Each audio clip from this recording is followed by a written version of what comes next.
There's a Dubai startup that allows customers to smash office equipment, home appliances, and even personal belongings, and it's making a lot of money doing it. That's what we're discussing on this edition of Inside AB. I'm Brent Abussin, and I'm here with Shay Shakil.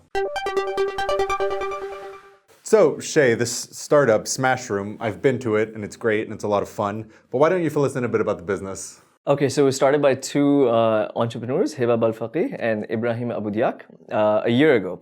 Hiba was going through a tough time. She lost two really close family members, and she got diagnosed with diabetes. So she just was really frustrated, and so she dragged some things out and started smashing them and found it to be pretty therapeutic. Now, she has a master's in psychology, so she kind of knows a thing or two about therapy, more than we do at least. And that's where Ibrahim says the light bulb in their head switched on, and they decided to try and start a business about this. So it's not just proven therapeutic to her, it's kind of her work now. Yeah, apparently it's a raging success. I mean, they started off with 750,000 dirhams and broke even in like 10 months. 20% of the customers are repeat customers. Some come multiple times a month. So there's obviously a huge demand for this. So TheSmashRoom's obviously a very different idea than the sort of startups we usually talk about in Dubai. Aren't most startups here tech-based? Yeah, I mean, this is pretty different in more ways than one.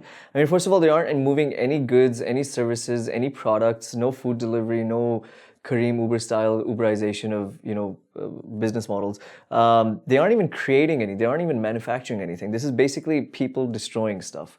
And it's also a business that's tapping into an emotion, and an emotion that's kind of like usually discouraged, like anger and rage. So that's really quite a novel idea. But the best part, I think, is like the positioning of it. They're saying it's an alternative to going to the spa. Interesting.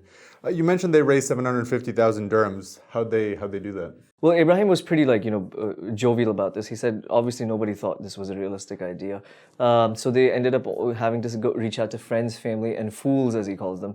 But he said, it was because of their faith in the business idea that, they wrote the checks, and it turns out it works.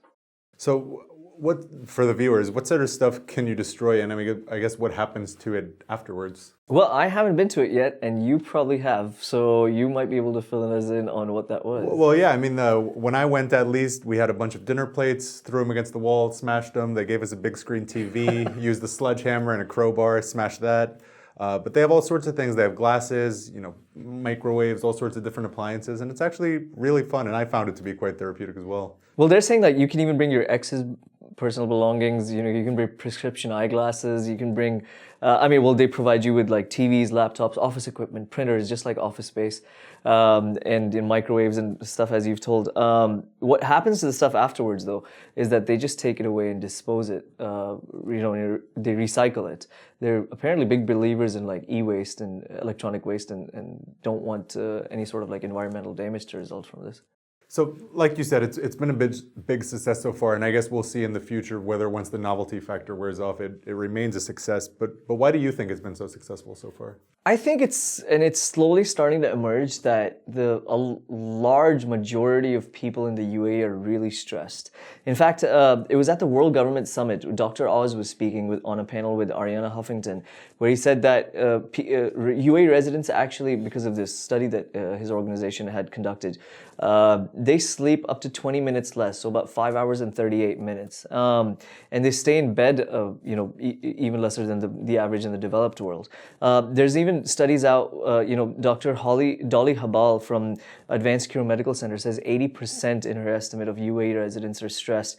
There's a study by Robert Half that says 83% of CFOs in the UAE predict stress levels in their team would rise by 2020. And finance workers in the UAE, for instance, are already the most stressed out in the world. And that's not unlike, other professions. People here work long hours.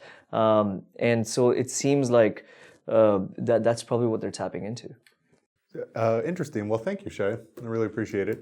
Well, there you have it. If you're feeling a bit stressed, maybe a bit angry at your job, having some problems at home, maybe look up TheSmashRoom. It might be therapeutic for you. I'm Brent Abussin. This is Shay Shakil, and you're watching Inside AB.